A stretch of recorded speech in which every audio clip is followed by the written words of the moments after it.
કે અત્યારે એવો કાળ ચાલી રહ્યો છે, હે સુતજી, એક મોટામાં મોટો સવાલ એ છે, મોટામાં મોટો વિવાદ એ છે કે આમાં શ્રેષ્ઠ ભક્તિ કઈ જ્ઞાન માર્ગી શ્રેષ્ઠ છે કે ભક્તિ માર્ગી શ્રેષ્ઠ છે?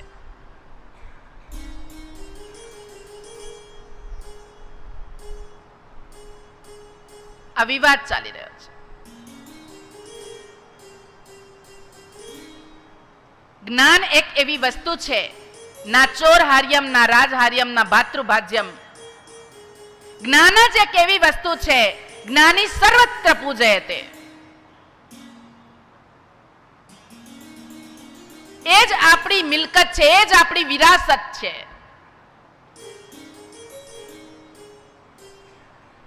જ્ઞાન એક એવી વસ્તુ છે, ના ચોર હાર્યમ, એને ચોર ચોરી કરી શકતો નથી, ના રાજા એના ઉપર કર ઉઘરાવી શકે,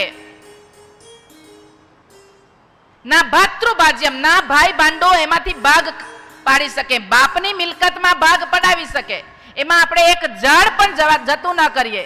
જેમ દુર્યોધને કહ્યું ને, એક સોયની અણી જેટલી પણ જમીન ન દઉં.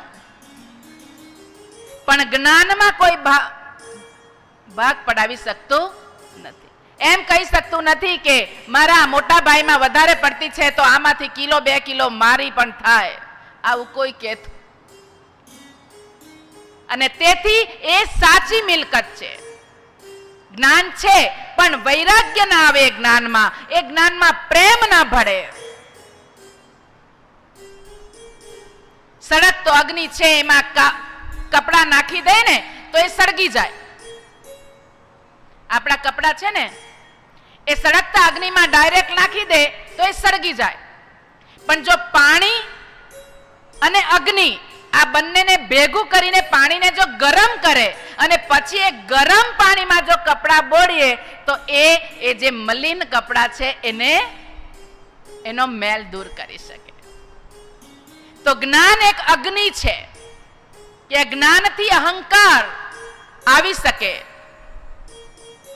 પણ જ્ઞાન રૂપી અહંકાર ના આવે એટલે ભક્તિ રૂપી પાણી જો એમાં મળતું રહે, ભક્તિ રૂપી પ્રાણી અને અગ્નિરૂપી જ્ઞાન, આ બંનેથી જો આપણે સત્સંગ કરતા રહીએ તો આપણા મનને આપણે નિર્મલ બનાવી શકીએ છીએ. અને તેથી કહ્યું કે તમે આ અભ્યાસ કરવા માટે ઘરે ઘરે, ગામ ગામ, દરેક જગ્યાએ હરેક મુનિઓ પોતાના આશ્રમ પૂરતા, પોતાના મઠ પૂરતા મર્યાદિત ન રહેતા